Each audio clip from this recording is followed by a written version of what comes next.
of 45 degrees. A lot of students memorize this. I don't recommend it. What I recommend you do is you memorize your special right triangle.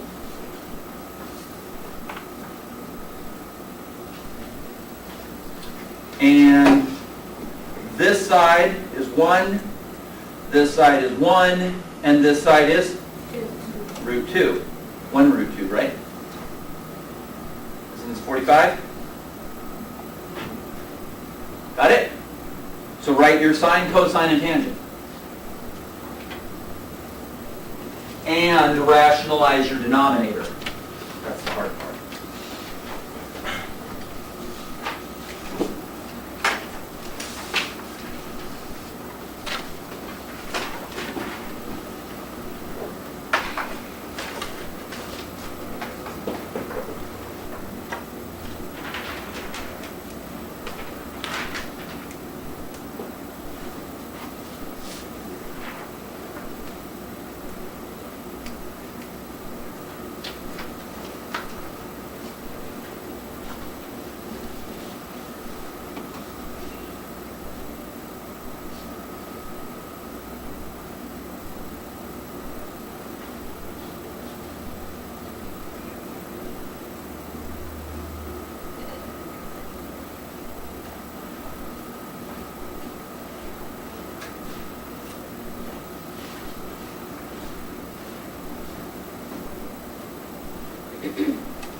Sine of 45. How do you find the sine?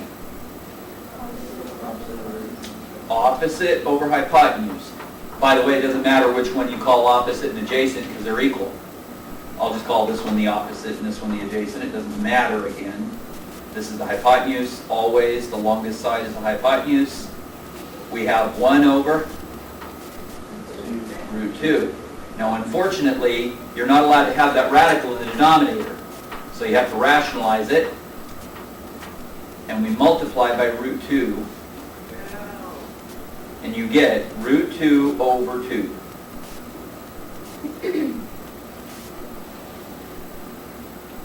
For an isosceles, yes, sir. Does that matter if we keep the 1 up there with root 2? It's not wrong, but just think of it in terms of a long time ago, people used to have to actually do these things by hand.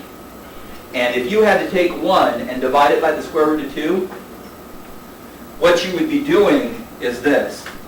If I take 1 and divide it by the square root of 2, I'm taking a number like 1.414, I think it's 05926, but I'm not sure. And you're going to divide that number into 1. If you had to do this by hand, you would have to write the decimal out, wouldn't I?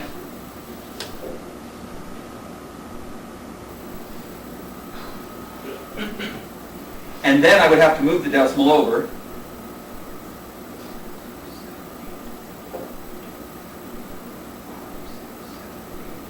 And then I would have to start dividing. Doesn't that look horrible? You'd have to guess, maybe 6, and see if that worked. And it would be somewhere over here somewhere, yes? Isn't this looking ugly? But what if I did the other thing? What if I did this? What if I took the square root of 2 and divided it by 2? I can do it in my head. See, I can divide this by 2 in my head. I get 0.707029663.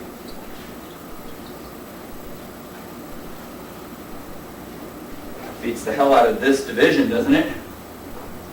Think about it.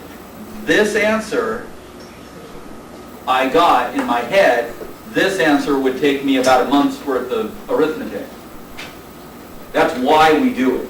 Now with the calculator, of course, it's kind of made this immaterial, but I think it's a good convention anyway, just to think about the old times and why we do things. That's the reason we don't want to divide by an irrational number, because it's so horrible. So what's this one? What's the cosine? 1. Oh, Same thing. Same thing, yeah. Root 2 over 2, adjacent over hypotenuse, same. Got it? What about the tangent? 1. All right. That's one of your special right triangles, and you absolutely have to know these. Like I said, a lot of people memorize these. I would rather just memorize the special right triangle and read it off of it. It's up to you. Let's do a 30, 60, 90, same thing. I am going to find the sine of 30, the cosine of 30, and the tangent of 30.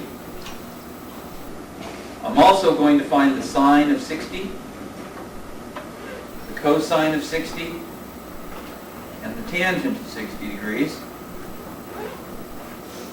And the way I'm going to do it is I'm going to use that special right triangle. Didn't quite draw it right, sorry. It's a little off. Let me fix it.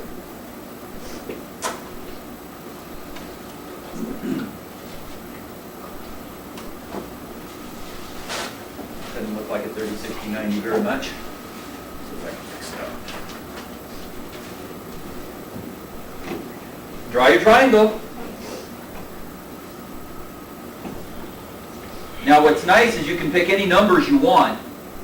If this is 60 and this is 30, it doesn't matter what side you pick. I usually pick this one as 1.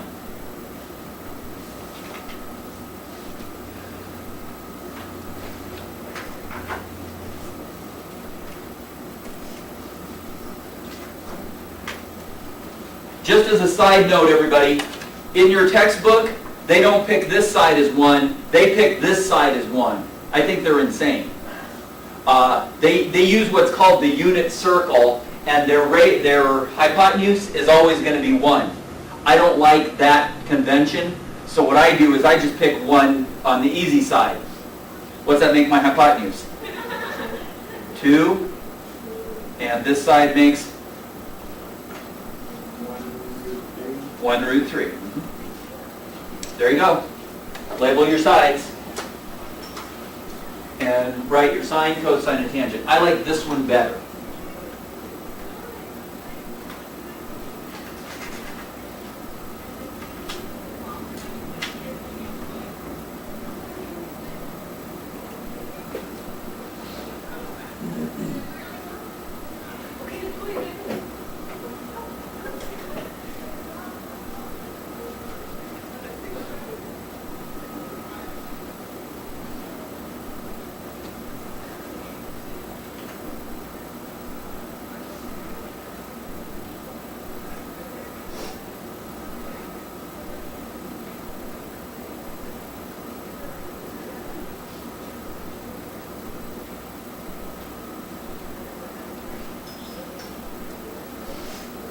Let's just write it with the sides. You can reduce it later.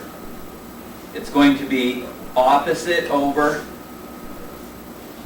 hypotenuse, which is 1/2. How about the cosine of 30? Square root of 3 over 2.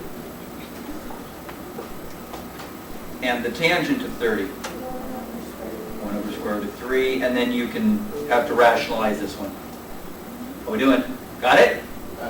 Now you have to go from the 60, and we get root 3 over 2. I want you to notice something very important, and hopefully you guys got this when you made your special triangles. Remember when you guys drew all the triangles, the 5, the 10, the 15, and the 20, and then you did the other angle?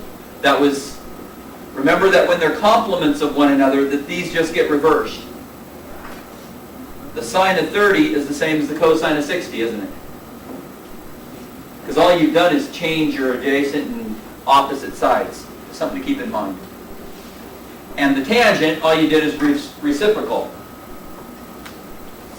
So this one's going to be root 3 over 1.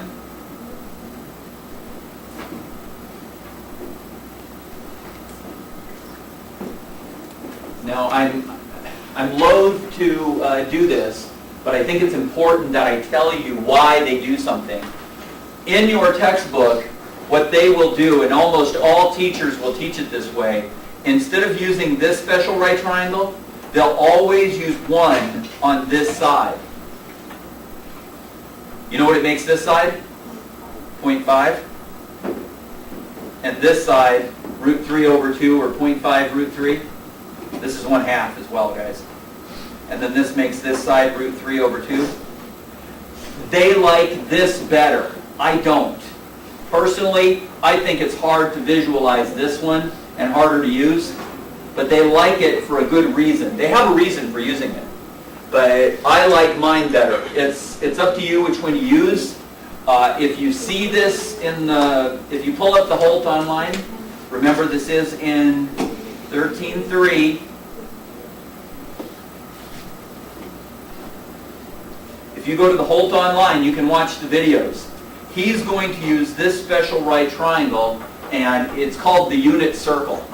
We'll be talking about that a little bit.